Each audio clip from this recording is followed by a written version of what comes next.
Quantas vezes você sofreu para explicar para alguém o que é design instrucional?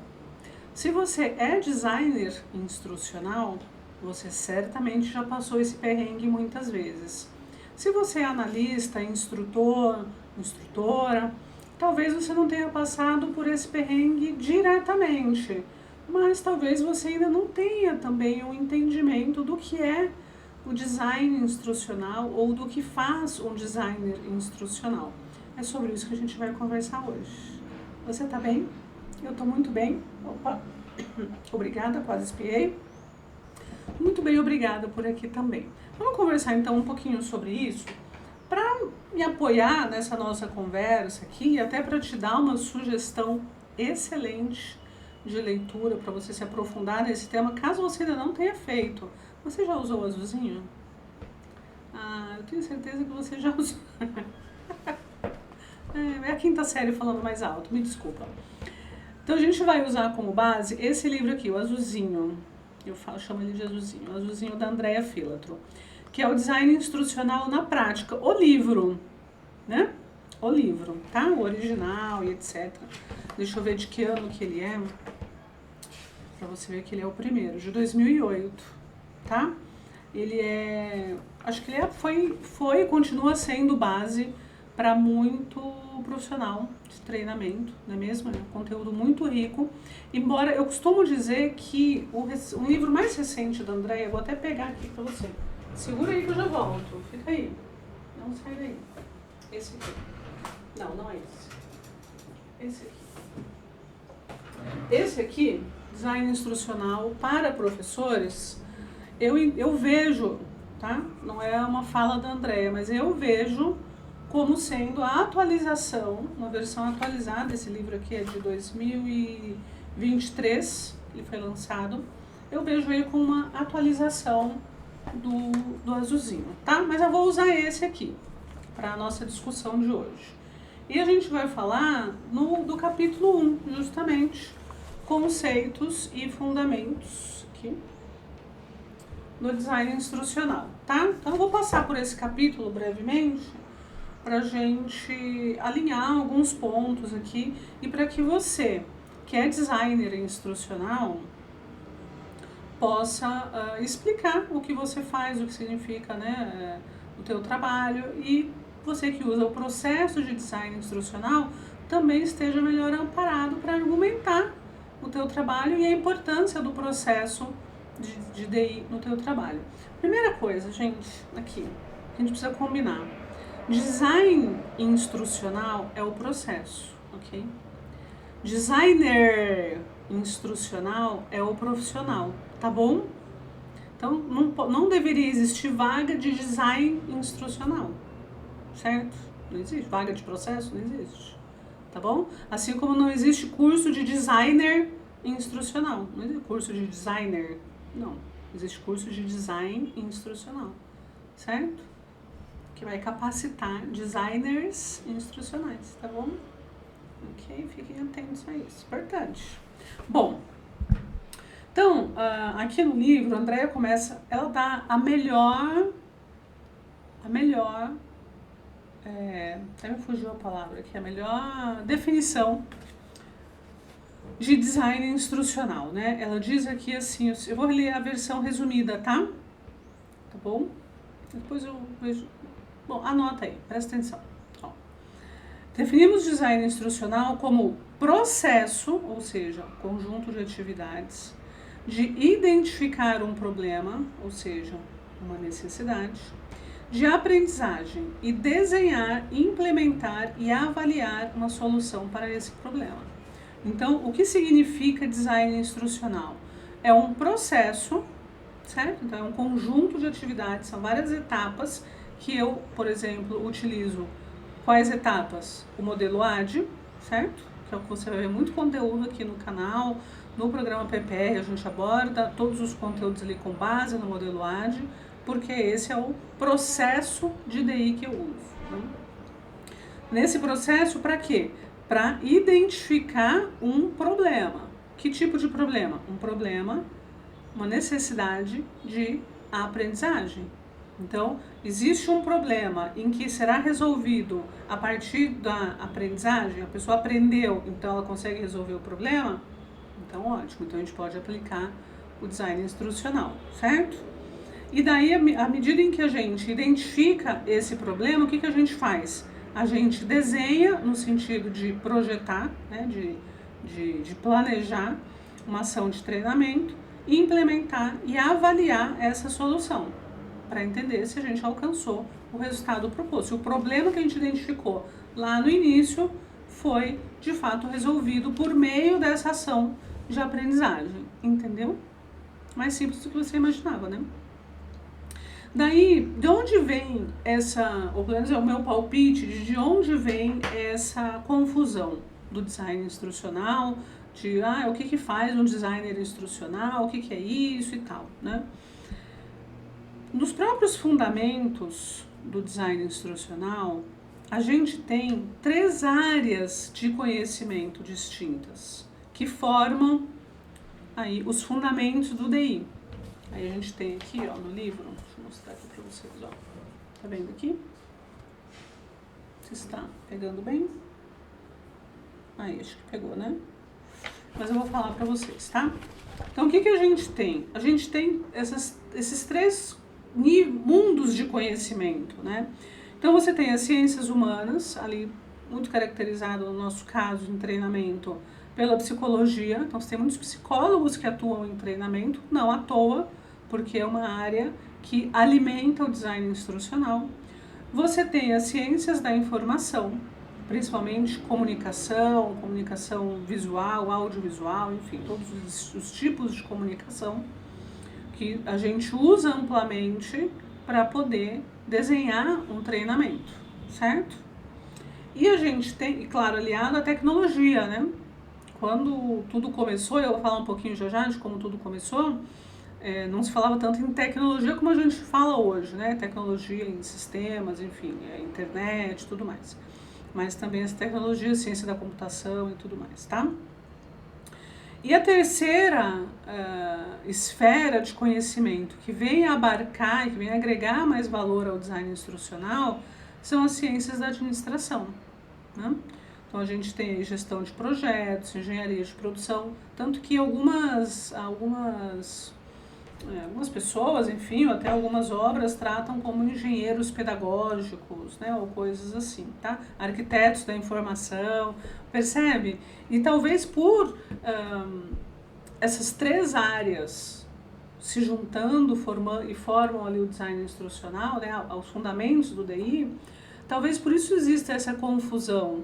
Porque eles falam, então é designer instrucional? Não, é arquiteto da aprendizagem. Não, é engenheiro pedagógico.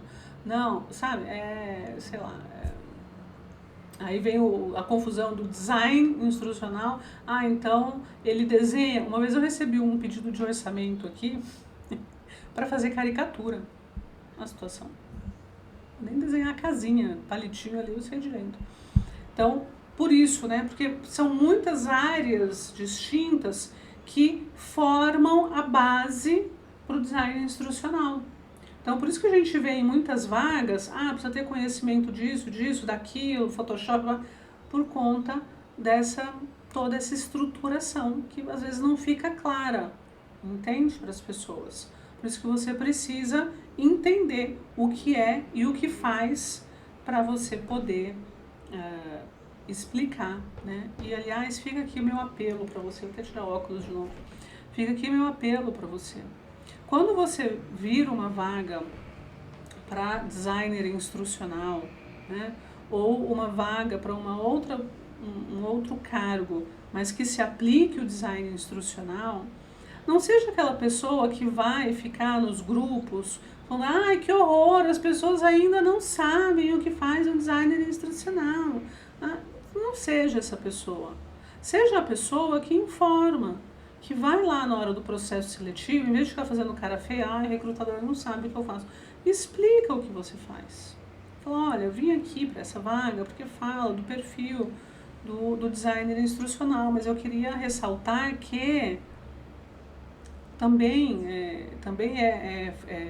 é atribuição do DI tal e tal coisa, de que, olha, isso aqui foge um pouco do escopo do designer instrucional, do trabalho do designer instrucional. Eu só queria entender, então, como é que isso vai se encaixar dentro das soluções de aprendizagem que eu vou precisar desenvolver nessa organização. Entende? E aí você, mais do que ninguém, né? Porque qual é o resultado do teu trabalho, assim, né? O output do teu trabalho, o que que é? Não são treinamentos, cursos, ações de aprendizagem? Então você precisa fazer isso também na tua fala. De falar, olha, o que eu faço é isso, deixa eu te explicar, deixa eu te contar mais sobre o que eu faço. E não ficar, sabe, de Maria Fifi nos grupos da vida ou no LinkedIn, falando, é um absurdo que ainda hoje as pessoas não sabem, você não conta, pô. Voltei. Vamos continuar? Voltei, gente. Então vamos continuando aqui. Daí, ela traz, né, aqui no livro, um breve histórico aqui do design instrucional. Talvez seja importante, talvez explique também pra gente, não é que talvez seja importante você saber para ter mais argumentos, né? Mas, por outro lado, eu acredito que essa barreira, talvez não sei se é uma barreira, mas sei, uma certa resistência a entender o que faz o designer instrucional, enfim, talvez, meu palpite, tá? Seja justamente por conta dessa história, tá? Por quê? Porque reza a lenda aqui, né, e a Andrea nos explica muito bem aqui no livro, que o design instrucional tem como origem a época da Segunda Guerra Mundial. E aí tem a galera, mas é militar, não sei o que, então não presta, enfim. Aí entram umas ideologias que não tem nada a ver. Eu tiro e ponho um óculos, gente, porque eu não sei, eu quero falar. Eu não consigo falar de óculos, eu só ler, mas eu vou ler agora.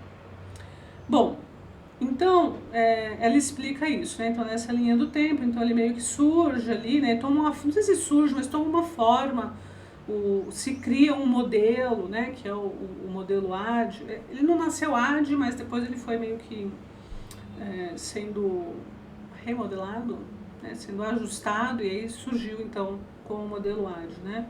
Mas ele não nasceu como AD especificamente, tá? Ali na Segunda Guerra. Por quê? Porque precisava treinar rapidamente milhares de recrutas para manejar sofisticadas armas de guerra que exigiam um nível de controle e perícia sem precedentes. Então se reuniu ali um grupo de psicólogos e educadores para desenhar esses treinamentos, tá? Então isso remonta aí da Segunda Guerra Mundial, que não é algo tão distante se você parar para pensar, em termos de humanidade, né? Enfim, de eras, isso aí tá lá em 40, 45, 1940, 45. Ou seja, a gente não tem nem 100 anos, entende? E o boom mesmo do design instrucional, acho que se deu muito mais recentemente ainda.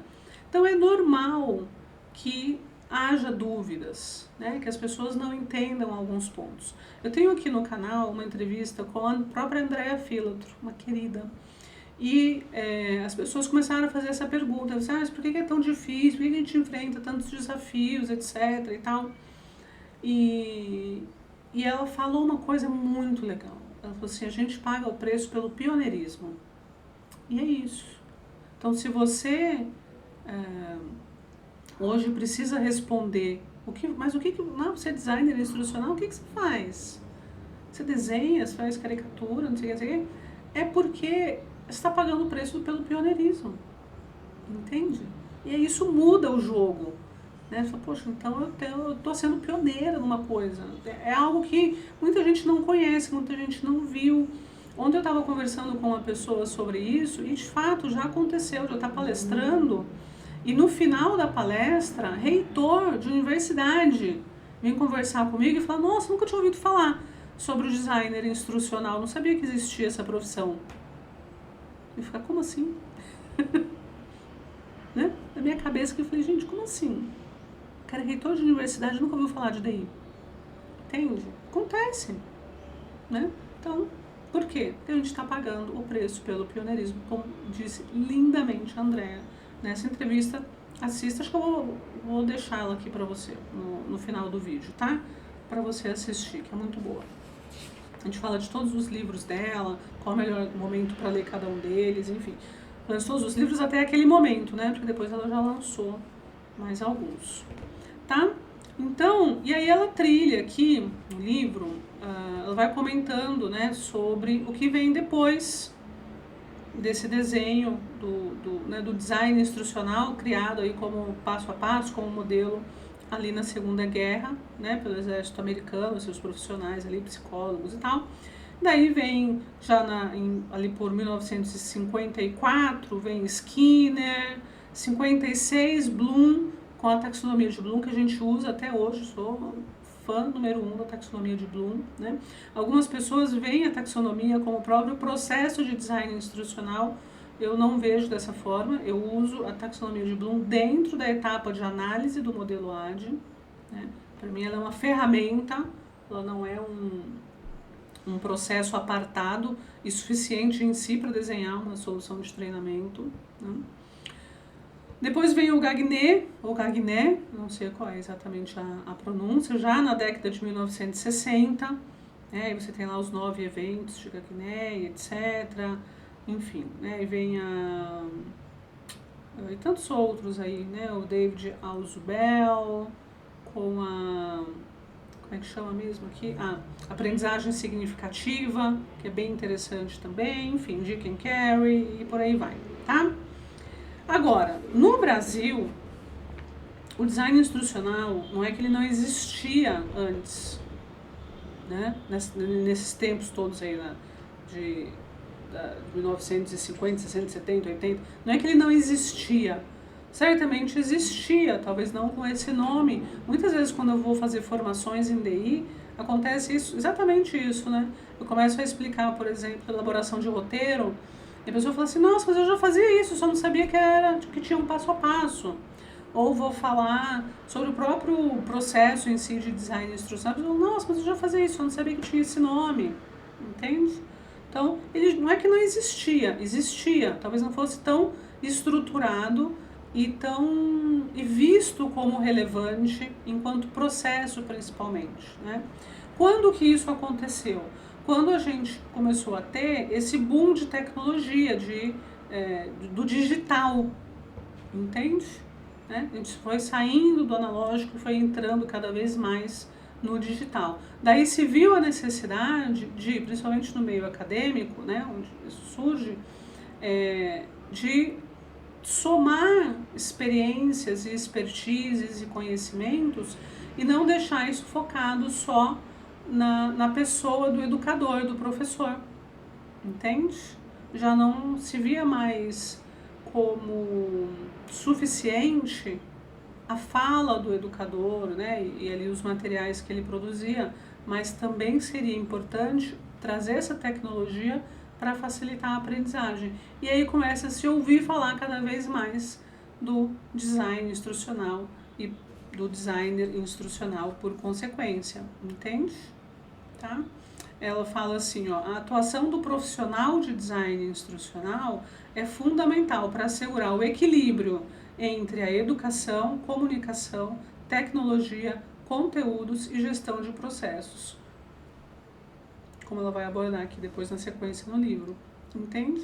E daí, o que é muito interessante, né? Se por um lado as pessoas lamentam a gente não ter uma graduação em design instrucional, embora exista um curso, que é o curso com a Paula Carolei, na Unifesp, se eu não estou enganada, que é uma graduação tecnólogo em DI, mas a gente não tem uma oferta de graduações em DI. A gente tem muito mais a pós-graduação em DI, que inclusive eu tenho o curso, né, o ministro, o curso de pós-graduação em design instrucional com foco em treinamento online corporativo, tá? Faz parte do programa PPR, você pode escolher, né, fazer o PPR junto com a certificação homologada pelo MEC, tudo direitinho, tá? E por quê? Por que é legal isso, né? Se por um lado a gente não tem a graduação, mas por outro lado, por que isso é bom? Porque como a gente acabou de falar, existe esse mix de conhecimentos necessários, né, para formar, para dar os fundamentos do DI. Então a gente tem profissionais vindo de todas essas áreas. Então você tem administradores de empresa como eu, você tem psicólogos, pedagogos, você tem jornalistas, você tem o pessoal que vem de letras. Então você tem uma diversidade de conhecimento muito legal, entende? Os próprios web designers ou designers gráficos. Então isso dá um corpo mais interessante para o design instrucional, né, enquanto processo. Isso faz com que esses outputs, essas saídas, né, essas entregas finais sejam mais interessantes e faz principalmente com que cada profissional, de acordo com a sua bagagem, tenha o seu diferencial. Não são, todo mundo sai com o mesmo olhar. Não, cada um pega a sua bagagem e agrega valor ao processo de design instrucional. No meu caso, por exemplo, que fiz administração de empresas, o meu olhar para o processo de DI, ele é muito focado para o processo mesmo. Para o processo, para o resultado, para o negócio. Entende? Eu acredito que isso tem muito a ver com essa minha bagagem anterior. Então você tem um jornalista, por exemplo, atuando como designer instrucional ou na área de treinamento usando o design instrucional como processo, ele tem um olhar muito mais apurado para a investigação daquele tema, quando ele vai fazer um levantamento de necessidade de treinamento, o olhar dele é diferente, entende? Se você pega alguém que vem, um pedagogo, ele tem um olhar para a aprendizagem mais aguçado. Então, e são visões que se complementam, entende? Trazem esse diferencial para cada profissional e se complementam com um time. Então você dificilmente vai ter profissionais que têm ali exatamente a mesma visão sobre o processo de design instrucional. O que eles trazem como bagagem vai agregar valor, percebe?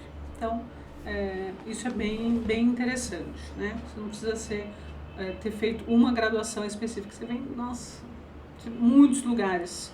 Eu já vi agrônomo, eu tenho um querido que é ator. Né? Muito bem. E quem é então esse designer instrucional? Gente, muito simples. O designer instrucional é a pessoa, vou ler o que ele escreveu aqui, que resume lindamente. É o responsável por projetar soluções para problemas educacionais específicos. Simples assim. Então, se alguém te perguntar o que faz um designer instrucional, você vai responder. Onde você enxerga um problema, eu enxergo uma solução de aprendizagem. É isso.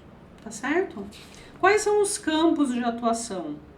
Tá? Quais são os campos de atuação? Você fala, mas onde que um designer instrucional pode trabalhar?